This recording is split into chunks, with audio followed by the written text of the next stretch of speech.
Hello दोस्तों, आप लोगों का स्वागत है एजु वेदांत क्लासेस में।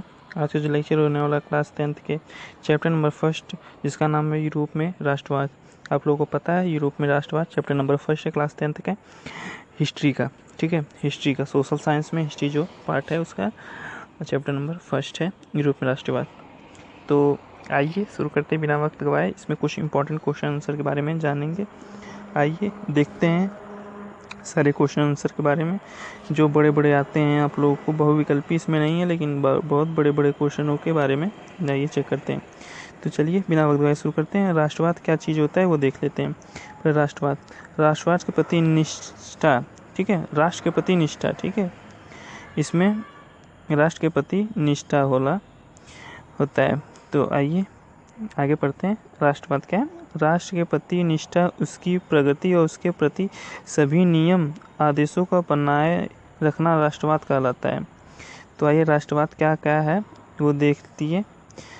तो इसमें ये लिखा है कि राष्ट्र के प्रति, जो राष्ट्र है उसके प्रति निष्ठा, उसकी प्रगति और उसके प्रति सभी नियम आदेशों को बनाए रखना राष्ट्रवाद कहलाता है। इसे ही राष्ट्रवाद कहा जाता है। आइए राष्ट्रवाद की परिभाषा को जान लिए हैं, अब राष्ट्र के ऊपर गौर करते हैं। तो राष्ट्र के बारे में जान लेते हैं। राष्ट्र क्या चीज़ है? तो राष्ट्र अर्नेस्ट रेनर के अनुसार, जो अर्नेस्ट रेनर थे उनके अनुसार, समाज, भाषा, नस्ल, धर्म से बने क्षेत्र को राष्ट्र कहते हैं।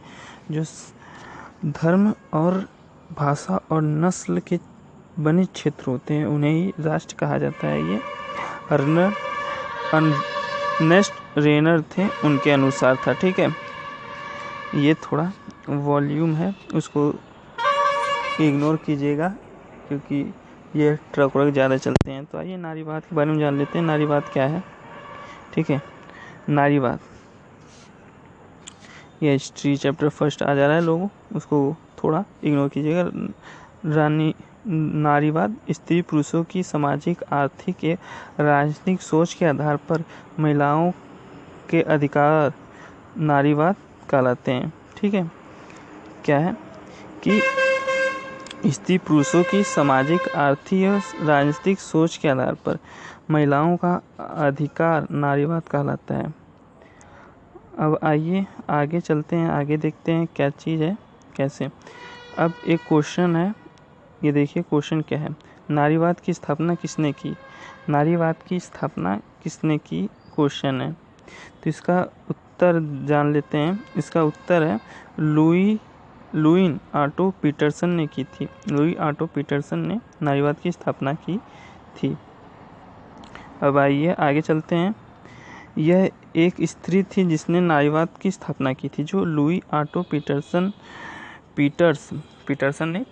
ठीक है, जो लुईने ऑटो पीटर्स थी वो एक नारी थी, यानी स्त्री थी जिसने नारीवाद की स्थापना की थी। वो स्त्री थी, नारी थी जिसने नारीवाद की स्थापना की थी।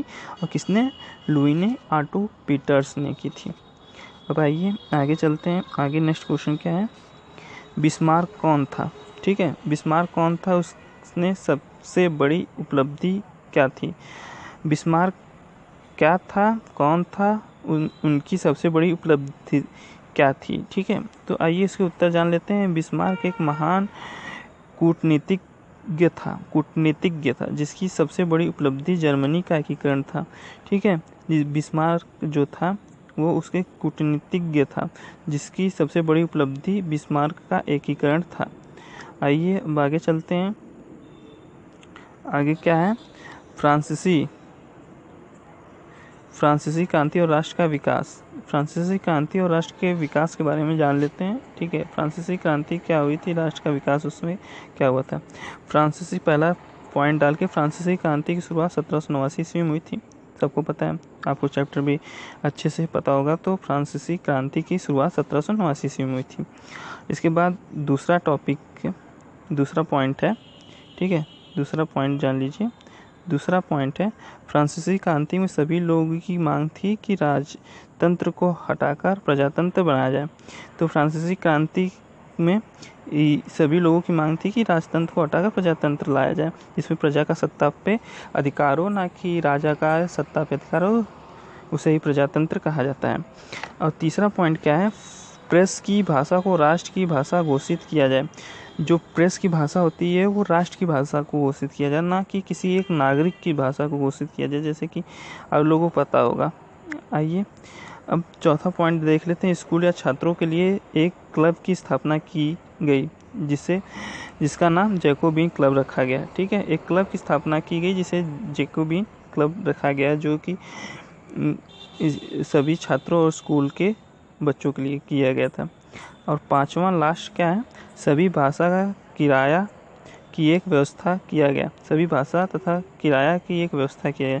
सभी भाषा जो होती है और सभी जो किराया वगैरह लगाया जाता है उनकी एक व्यवस्था की गई, ऐसा चीज़ था।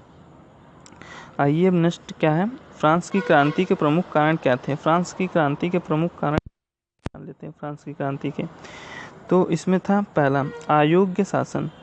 फ्रांस की क्रांति के समय, ठीक है, फ्रांस की क्रांति के समय लुई वंश का शासन था। किसका वंश का शासन था? लुई वंश का शासन था।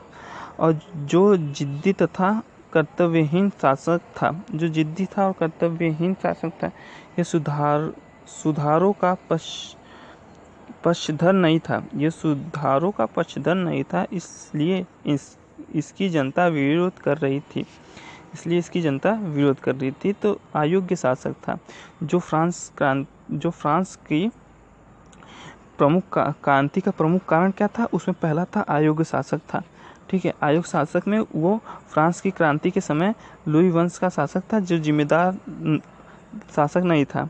ठीक है, वो जिम्मेदार शासक नहीं था और वो कर्तव्यहीन शासक था और सुधार और पक्षधर नहीं करता था, इसलिए इसकी जनता विरोध कर रही थी। तो उसमें अयोग्य शासक भी आता है।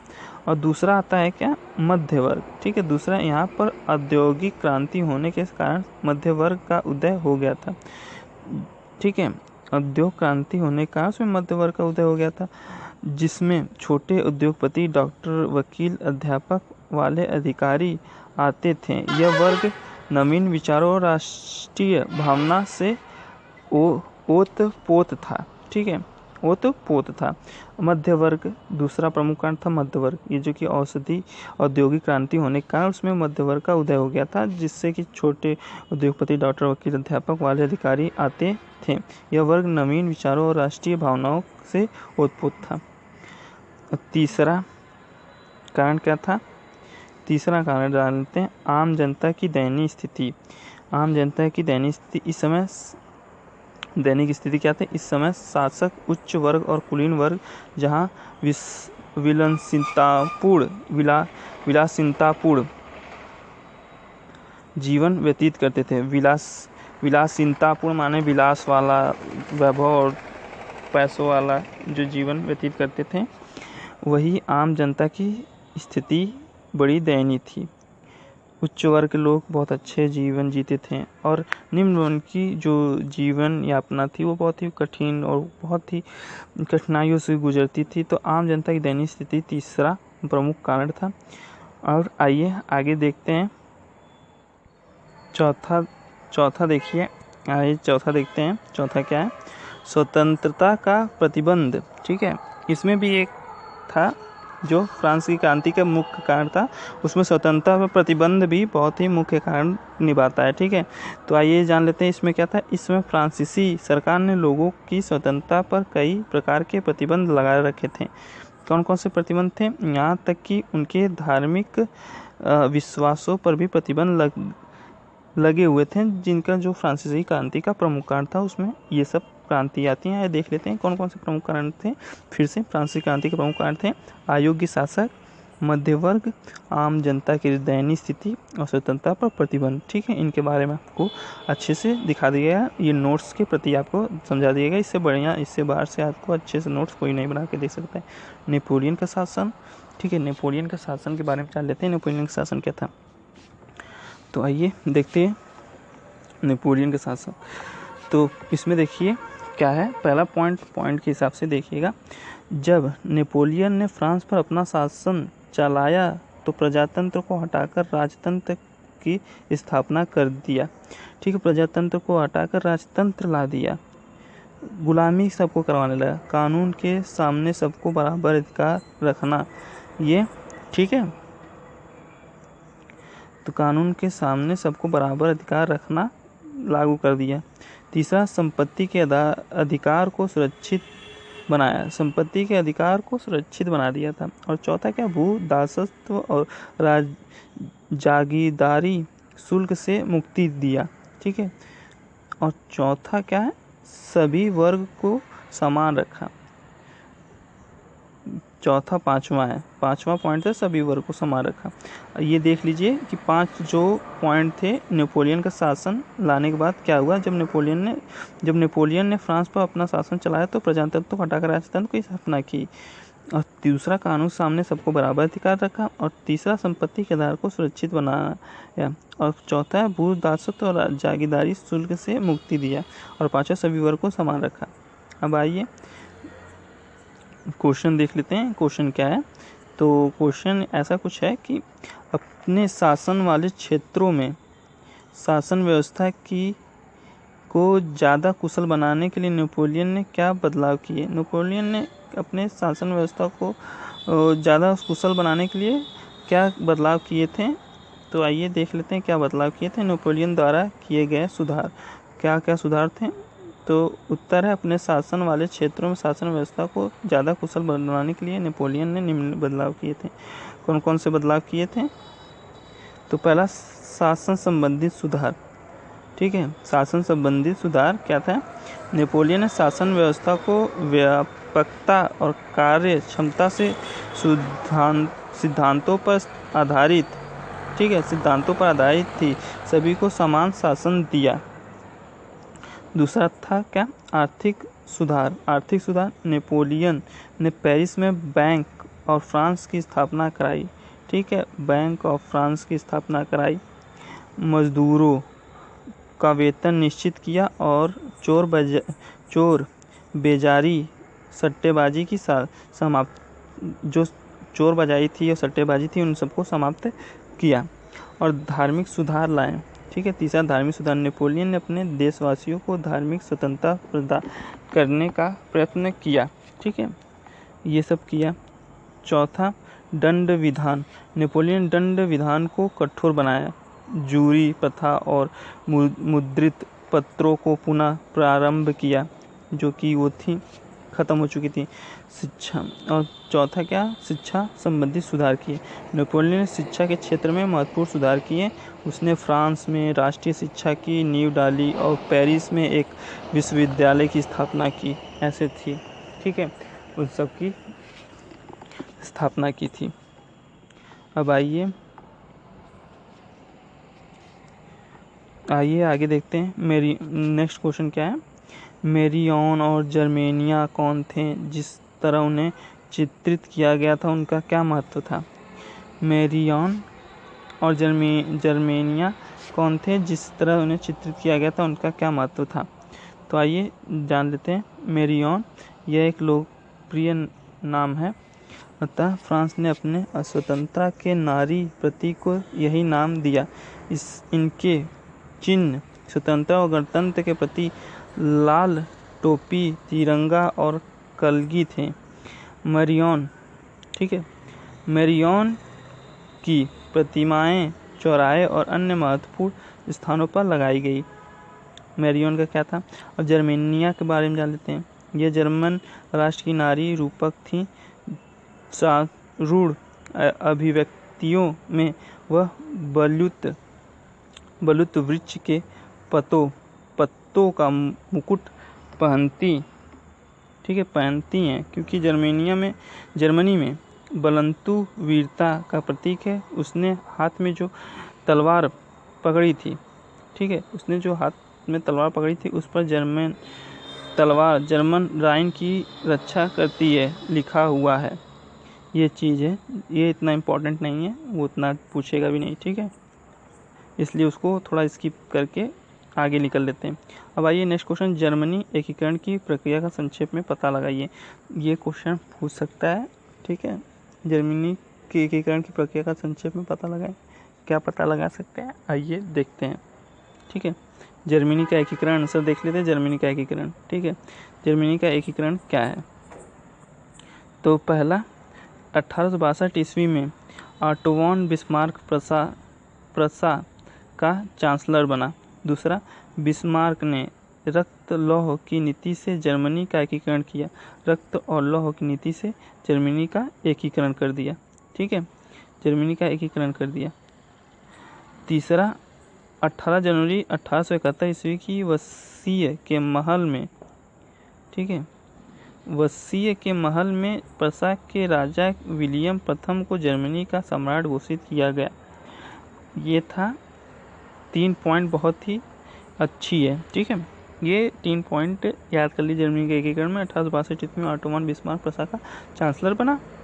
ठीक है, दूसरा, बिस्मार्क ने रक्त लौह की नीति से जर्मनी का एकीकरण किया।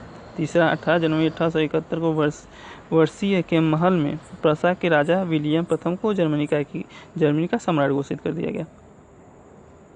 और क्वेश्चन नेक्स्ट, ब्रिटेन के एकीकरण की प्रक्रिया बताइए। ठीक है, ब्रिटेन की एकीकरण की प्रक्रिया बताना है। तो आइए उत्तर देखते हैं। ब्रिटेन का एकीकरण देख लेते हैं। पहला, ब्रिटेन साम्राज्य में अंग्रेजी, वेल्स, स्कॉट जैसे ढेर सारा समाज था जिसे निर्जातीय कहते हैं। दूसरा पॉइंट क्या है? औद्योगिक क्रांति के बाद ब्रिटेन की आर्थिक शक्ति बहुत ज़्यादा बढ़ गई। ठीक है, और तीसरा क्या है? कुछ सालों बाद इसके अंदर आयरलैंड को भी जोड़ दिया गया। ब्रिटेन एक नया राष्ट्र का निर्माण हुआ। ठीक है, ब्रिटेन एक नया राष्ट्र का निर्माण हुआ। क्वेश्चन क्या था? ब्रिटेन के एकीकरण की प्रक्रिया बताइए, जिसमें वो सब प्रक्रिया आती है। आइए जान लेते हैं निर्जातीय क्या है। निर्जातीय एक साझा नस्ली जनजातीय था। ठीक है, क्या था? एक साझा नस्ली जनजातीय था। सांस्कृतिक उद्गम अथवा पृष्ठभूमि जिसे कोई समुदाय अपनी पहचान मानता है, उसे निर्जातीय कहा जाता है। जनमन संगठन क्या है? जनमन संगठन एक प्रत्यक्ष मतदान है जिसके जरिए एक क्षेत्र के सभी लोगों से एक प्रस्ताव को स्वीकार या अस्वीकार के लिए पूछा जाता है। जनमत संग्रह उसे कहा जाता है कि जिनके बारे में लोगों से सुझाव लिया जाता है, पूछा जाता है और फिर उसे लागू किया जाता है। नेक्स्ट क्वेश्चन क्या है कि बाल्कन प्रदेश में राष्ट्रवादी तनाव, एक बार फिर पढ़ते हैं क्वेश्चन। बाल्कन प्रदेश में राष्ट्रवादी तनाव क्यों पनपा? 1871 ईस्वी से 1914 ईस्वी तक बाल्कन क्षेत्र पर होने वाले परिवर्तनों पर लेख लिखिए। तो क्या है? और 3 तरीके से क्वेश्चन पूछा जाता है। बाल्कन क्षेत्र किस प्रकार गहरे टकराव का क्षेत्र बन गया? आंसर है 1800 ईस्वी के बाद यूरोप में बाल्कन क्षेत्र गंभीर राष्ट्रवादी तनाव का क्षेत्र बन गया, जो निम्न कारण है। क्या क्या कारण है? पहला, इस क्षेत्र की अपनी भौगोलिक व जातीय भिन्नता थी। दूसरा है, तुर्कों और इन ईसाई प्रजातियों के बीच मतभेदों के कारण यहाँ पर हालात भयंकर हो गए। और तीसरा पॉइंट क्या है? जब स्लात राष्ट्रीय समूहों में स्वतंत्रता का राष्ट्रवाद का विकास हुआ तो तनाव को स्थिति और भी भयंकर हो गई। कब हो गई थी? जब स्लात राष्ट्रीय समूहों में स्वतंत्रता का विकास हुआ तथा तनाव की स्थिति और भी भयंकर हो गई। जब स्वतंत्रता का राष्ट्रवाद का विकास हुआ तो वो तनाव बढ़ गया। और चौथा क्या? इस कारण इन राज्यों में आपसी प्रतिस्पर्धा और हथियारों की होड़ लग गई। इनसे स्थिति को और गंभीर बना दिया। ये चीज़ थी जो कि स्थिति को और गंभीर बना दिया। यूरोपीय देश कौन कौन से होते हैं? ठीक है, यूरोपीय देश कौन कौन से? रूस, जर्मनी, इंग्लैंड, ऑस्ट्रेलिया और हंगरी हैं। ठीक है, यूरोपीय देश इन क्षेत्रों पर अपना नियंत्रण स्थापित करना चाहते थे ताकि काला सागर में होने वाले व्यापार मार्ग पर इनका नियंत्रण हो।